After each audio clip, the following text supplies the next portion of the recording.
فلا اقسم بمواقع النجوم، یہ لا جب آتا ہے پہلے تو وہ مخاطب کی بات کی نفی کرنے کے لیے، نے اٹ از لائک دیٹ، یہ نفی ہے۔ لا اقسم بیوم القیامہ، تمہارے خیالات غلط ہیں، میں قیامت کی قسم کھاتا ہوں۔ تو فرمایا فلا اقسم بمواقع النجوم، وقع یقع کے کیا معنی ہے؟ اور یہ سورت کون سی؟ واقعہ، اذا وقعت الواقعہ، وقع گر جانا، پڑ جانا، یہ ستاروں کے ڈوبنے کی جگہ ہے۔ فلا اقسم بمواقع النجوم وانہ لقسم لو تعلمون عظیم، اور اگر تم جانو تو یہ بہت بڑی قسم ہے جو ہم نے کھائی ہے۔ اس وقت کا انسان کیا سمجھتا کہ ستارے کہاں جاتے ہیں، کہاں غروب ہوتے ہیں، کہاں گرتے ہیں؟ آج ہمیں معلوم ہے۔ سورہ حامیم سجدہ میں جو کہا گیا ہے سنریہم آیاتنا فی الآفاق وفی انفسہم حتی یتبین لہم انہ الحق، ہم انہیں اپنی نشانیاں دکھائیں گے آفاق و انفس میں، یہاں تک کہ یہ بات واضح ہو جائے گی کہ قرآن حق ہے۔ آج ہمیں معلوم ہے خلا میں بلیک ہولز ہیں،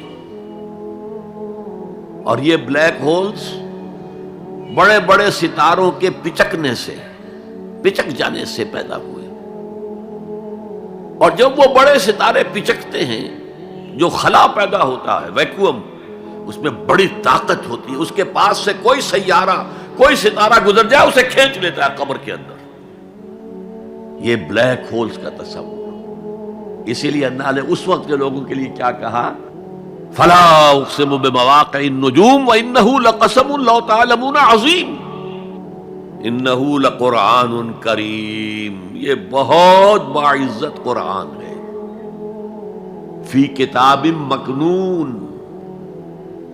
ایک چھپی ہوئی کتاب میں ہے، لا یمسہ الا المطہرون، اسے چھو ہی نہیں سکتے مگر انتہائی پاک ہستیاں۔ اس کے کیا معنی ہے؟ پہلی بات تو ہمیں معلوم ہو گئی، مراد فرشتے ہیں، بے ایدی سفرۃ کرام بررہ، اسی کی شرح ہو رہی ہے نا۔ اسی سے ایک فقہی مسئلہ نکالا گیا کہ بغیر وضو کے ہاتھ نہ لگاؤ، لیکن اس کا اصل مفہوم کیا ہے وہ سمجھیے۔ قرآن کی روح تک کوئی نہیں پہنچ سکتا جب تک کہ تزکیہ نفس نہ ہو گیا۔ اگر حب مال، حب دنیا، حب جاہ، حب شہرت، اگر یہ تمام محبت میں دل سے نکل نہ جائیں تو قرآن کی روح تک آپ کی اپروچ نہیں ہوگی۔ مولانا روم نے کہا ہے، اگرچہ ذرا میں سمجھتا ہوں کہ انہوں نے بہت سخت الفاظ استعمال کیے ہیں، ماز قرآن مغزہا برداشتے استخاں پیش سگاں انداختے، ہم نے قرآن سے اس کا مغز لے لیا ہے، جو ایسنس ہے وہ کھینچ لیا ہے، ہڈی کا گودا جو ہے وہ ہم نے نکال لیا ہے، ہڈیاں ہم نے پھینک دی ہیں کتوں کے سامنے جو لڑ رہے ہیں۔ علم کلام کا مسئلہ ہے صفات حق حق سے جدا یا عین ذات، قرآن مخلوق ہے یا نہیں ہے، غیر مخلوق، اور بڑے بڑے ہو رہے ہیں اس کے اوپر، یہ کتے لڑ رہے ہیں ان ہڈیوں کے اوپر۔ ہم نے اس میں سے اصل شے نکال لی، وہ کیا ہے؟ اللہ کی محبت، اللہ کی معرفت، یہ ہے اصل شے۔ ماذ قرآن مغزہ برداشتے استخاں پیش سگاں انداختے۔ تو جب تک انسان کا باطن پاک نہ ہو جائے وہ قرآن کے چھلکوں سے کھیلتا رہے گا، چاہے وہ کہنے کو مفسر ہو، قرآن کے باطن تک کبھی نہیں پہنچے گا۔ فی کتاب مکنون لا یمسہ الا المطہرون تنزیل من رب العالمین، یہ تھوڑا تھوڑا کر کے اتارا گیا ہے رب العالمین کی طرف سے۔ انزال کے معنی ہے دفعتاً اتار دینا۔ لیلۃ القدر میں آیا انا انزلناہ فی لیلۃ القدر۔ رمضان کے بارے میں شہر رمضان الذی انزل فیہ القرآن، باب افعال، لیکن حضور پر ایک دم نہیں اترا، تھوڑا تھوڑا تھوڑا تھوڑا 23 برس میں جا کر اس کی تکمیل ہوئی۔ اب دیکھیے جو شکوہ کیا اللہ نے، کیا اس جیسی نعمت سے تم مداہنت کر رہے ہو، بے اعتنائی کر رہے ہو، اسے پڑھتے نہیں ہو، اسے سمجھتے نہیں ہو، اس پر عمل نہیں کرتے، اسے اپنا امام نہیں بناتے؟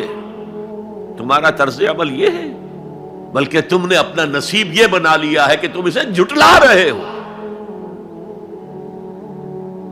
غور کیجئے، جھٹلانا جو ہے دو طرح کا ہے۔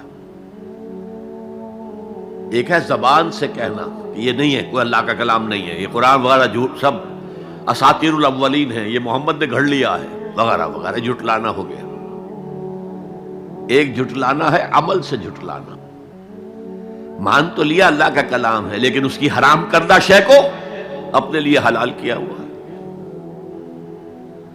حدیث نبوی ہے، ما آمن بالقرآن من استحل محارمہ، اس شخص کا قرآن پر کوئی ایمان نہیں ہے جو اس کی حرام کردہ چیز کو اپنے لیے حلال ٹھہرا لے۔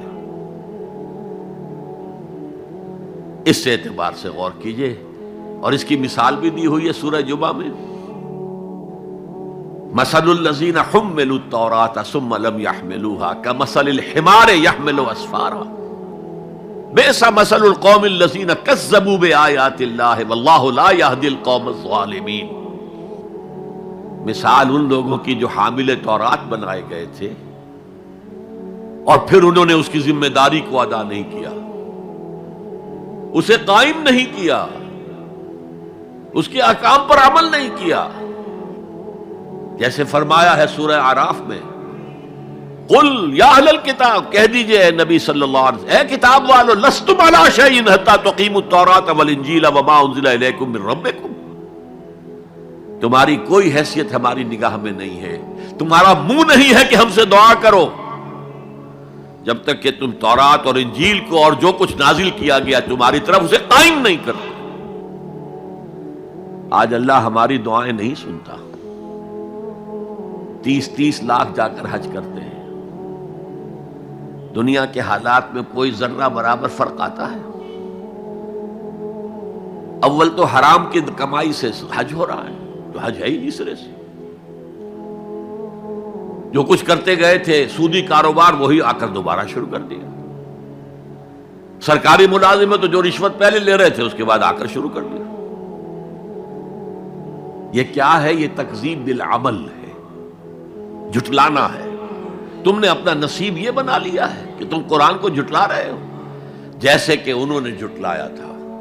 مثل الذین حملوا التوراۃ ثم لم يحملوها كمثل الحمار يحمل اسفارا، ان کی مثال ان گدھوں کی سی ہے جن پر کتابوں کا بوجھ لاد دیا گیا۔ مکالمات فلاطوں، گٹھڑی باندھ کر گدھے کے اوپر رکھ دیجئے تو کیا وہ واقعی منطقی اور فلسفی بن جائے گا؟ یہ مثال اللہ دے رہا ہے۔ اور یہ مثال کیوں دی گئی ہے؟ اس آئینے میں ہمیں ہماری تصویر دکھائی گئی ہے۔ تم اگر قرآن کا حق ادا نہیں کر رہے تو تمہاری مثال وہی ہے جو یہود کی تھی۔ بئس مثل القوم الذین کذبوا بآیات اللہ، بری مثال ہے اس قوم کی جس نے اللہ کی آیات کو جھٹلایا۔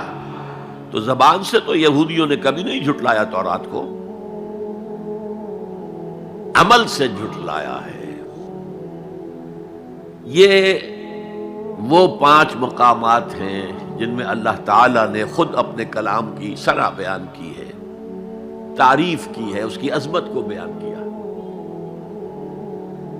اب میں آپ کے سامنے ایک حدیث رکھنا چاہتا ہوں، حضور نے کیا فرمایا۔ ایک حدیث سنا چکا ہوں آپ کو، عن عثمان بن عفان رضی اللہ تعالی عنہ قال قال رسول اللہ صلی اللہ علیہ وسلم خیرکم من تعلم القرآن وعلمہ، تم میں سے بہترین لوگ وہ ہیں جو قرآن سیکھیں اور سکھائیں۔ یہ حدیث بڑی عجیب ہے، یہ ترمذی میں بھی ہے اور دارمی میں ہے، اور اس کے راوی حضرت علی ہیں رضی اللہ تعالی عنہ۔ عن علی رضی اللہ عنہ قال، حضرت علی فرماتے ہیں انی سمعت رسول اللہ صلی اللہ علیہ وسلم یقول، میں نے سنا اللہ کے رسول صلی اللہ علیہ وسلم کو یہ کہتے ہوئے، انہا ستکون فتنۃ، ان قریب ایک بہت بڑا فتنہ رونما ہوگا۔ حضرت علی فرماتے ہیں قلت، میں نے عرض کیا مل مخرج منہا یا رسول اللہ، اے اللہ کے رسول یہ فرمائیے اس فتنے سے بچنے کا، نکلنے کا راستہ کون سا ہوگا؟ جیسے آپ بڑے بڑے حالوں میں دیکھتے ہیں ایگزٹ، عرب ممالک میں لکھا ہوتا ہے مخرج، اگر کہیں آگ لگ جائے، کہیں دھواں بڑھ جائے تو نکلو، لال جو روشنیاں ہیں ان کے اندر جو نیچے دروازے ہیں ان کی طرف جاؤ، یہ مخرج ہے جان بچانے کی۔ یہاں ایک لحظہ توقف کر کے ہمارا اور صحابہ کا جو فرق ہے اس کو نوٹ کر لیجئے۔ اگر ہم ہوتے تو کیا پوچھتے؟ حضور یہ فتنہ کب آئے گا، کدھر سے آئے گا، کیوں آئے گا، کیا ہوگا؟ یہ سارے سوالات کرتے نا، جن کا عمل سے کوئی تعلق نہیں، معلومات ہے۔ حضرت علی نے کچھ نہیں پوچھا، بس آپ نے فرما دیا کہ بہت بڑا فتنہ ہوگا، تو بس ہمیں یہ بتائیے کہ اس سے نکلنے کا راستہ کیا ہے۔ اب سنیے حضور کی زبان سے قرآن مجید کی مدح۔ قال کتاب اللہ، فتنوں سے بچانے والی اللہ کی کتاب ہے۔ فیہ نبأ ما قبلکم، اس میں تم سے پہلے جو تھے ان کی بھی خبریں ہیں، قوم نوح اور قوم عاد اور قوم سمود اور قوم مدین اور آل فرعون اور صدوم اور عمورہ کی بستیوں کے حالات ہیں کہ نہیں؟ وَخَبَرُ مَا بَعْدَكُمْ، اس میں تمہارے بعد جو آنے والے حالات ہیں وہ بھی درج ہیں، ذرا کھدائی کر کے نکالنا پڑتا ہے ورنہ حالات موجود ہیں۔ ایک اوپر کی چیز ہے، سامنے کی چیز ہے، ایک ذرا اندر سے کھدائی کر کے، لیکن یہ کہ حضور فرما رہے ہیں خبرو ما بعدکم وحکم ما بینکم، اور جو بھی اختلافات تمہارے درمیان ہوں گے ان کا فیصلہ بھی اس کتاب میں موجود ہے۔ کاش کہ ہم اپنے مذہبی اختلافات کو رفع کرنے کے لیے قرآن کی طرف رجوع کریں، جو حبل اللہ ہے، واعتصموا بحبل اللہ جميعا ولا تفرقوا۔ تو فرمایا کتاب اللہ فیہ نبأ ما قبلکم وخبر ما بعدکم وحکم ما بینکم، هو الفصل لیس بالحزل، وہ فیصلہ کن کلام ہے، ایسے ہی یابہ گوئی نہیں ہے، یہ قرآن کی آیات ہے۔ انہ لقول فصل وما هو بالحزل، سورہ طارق کے اندر آیا، طارق میں هو الفصل لیس بالحزل من ترکہ من جبار قسمہ اللہ، اگر کوئی جبار شخص اپنی سرکشی میں اس قرآن کو ترک کر دے گا اللہ اسے پیس کر رکھ دے گا۔ وَمَنِ ابْتَغَى الْهُدَى فِي غَيْرِهِ أَضَلَّهُ اللَّهُ، اور جو کوئی ہدایت حاصل کرنا چاہے گا قرآن کے سوا کسی اور چیز سے، اللہ اسے لازماً گمراہ کرے گا۔ کتاب ہدایت تو یہ ہے۔